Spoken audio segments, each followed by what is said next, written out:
بسم اللہ الرحمن الرحیم۔ ایک دوست نے وراثت کے تعلق سے سوال بھیجا ہے کہ کیا اولاد باپ سے تقسیم وراثت کا مطالبہ کر سکتی ہے یا نہیں کر سکتی؟ اگر کوئی باپ اولاد کے درمیان جائیداد کو تقسیم کرنا چاہے تو اس کا شرعی کیا طریقہ کار ہے؟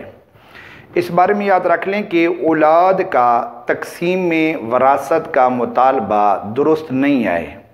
کیونکہ شریعت اسلامیہ کا اصول یہ ہے کہ وراثت مورث کے مرنے کے بعد ورثاء کے درمیان تقسیم ہوتی ہے، اور شریعت مطہرہ نے تقسیم ترکہ کے باضابطہ اصول بتائے ہیں کہ کس کو کتنا ملنا ہے، نہ اس سے زیادہ مل سکتا ہے اور نہ اس سے کم مل سکتا ہے، اور مرض الموت سے پہلے ہر آدمی اپنی جائیداد کا مالک و مختار ہوتا ہے اور اس کو اپنی مل کے اندر مکمل تصرف کرنے کا اختیار ہوتا ہے۔ وہ جس کو جس قدر دینا چاہے دے سکتا ہے۔ اسی طرح اگر کوئی آدمی اپنی جائیداد کو اپنی زندگی میں اولاد کے درمیان تقسیم کرنا چاہے تو اس بارے میں شریعت اسلامیہ یہ رہنمائی کرتی ہے کہ وہ اولاد کے مابین مساوات کرے، برابری کرے۔ اگر ایک بیٹا یا بیٹی کو کچھ دے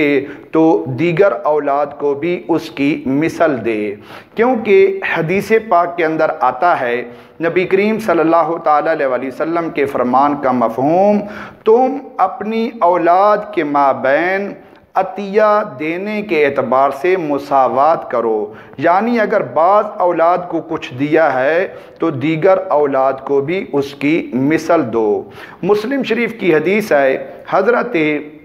نعمان بن بشیر رضی اللہ تعالی عنہ فرماتے ہیں کہ میری والدہ بنت رواحہ رضی اللہ تعالی عنہا میرے والد سے مطالبہ کرتی تھیں کہ تم اپنے بیٹے نعمان کو کوئی چیز ہبہ کرو، تو میرے والد نے میری والدہ کے اس مطالبہ کو 1 سال تک ملتوی رکھا۔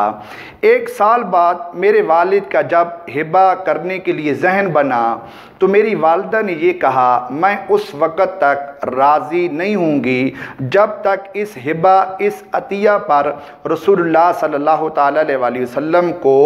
گواہ نہ بنا لو گے۔ تو میرے والد نبی کریم صلی اللہ تعالیٰ علیہ وسلم کی بارگاہ میں حاضر ہوئے اور عرض کی، حضور میں اپنے بیٹے کو یہ چیز عطیہ کر رہا ہوں، ہبہ کر رہا ہوں، اور اس پر آپ کو گواہ بنانا چاہتا ہوں۔ تو نبی کریم صلی اللہ تعالیٰ علیہ وسلم نے فرمایا، کیا اے بشیر تیری اس کے علاوہ بھی اولاد ہے؟ تو میرے والد نے عرض کی، حضور ہے۔ تو پھر نبی کریم صلی اللہ تعالیٰ علیہ وسلم نے فرمایا، کیا دیگر اولاد کو بھی اس کی مثل دیا؟ تو میرے والد نے عرض کی، حضور نہیں دیا۔ تو پھر نبی کریم صلی اللہ تعالیٰ علیہ وسلم نے فرمایا، میں اس پر گواہ نہیں بنتا، مجھے ظلم پر گواہ نہ بناؤ۔ تو اس حدیث سے یہ بات واضح ہوتی ہے کہ اگر کوئی آدمی اپنی زندگی میں جائیداد کو تقسیم کرنا چاہے یا اپنے کسی بیٹا یا بیٹی کو کوئی چیز عطیہ کرنا چاہے تو اسے چاہیے کہ وہ دیگر بیٹوں کو بھی، دیگر اولاد کو بھی اس کی مثل دے اور عطیہ دینے کے اعتبار سے اپنی تمام اولاد کے درمیان مساوات کرے۔ البتہ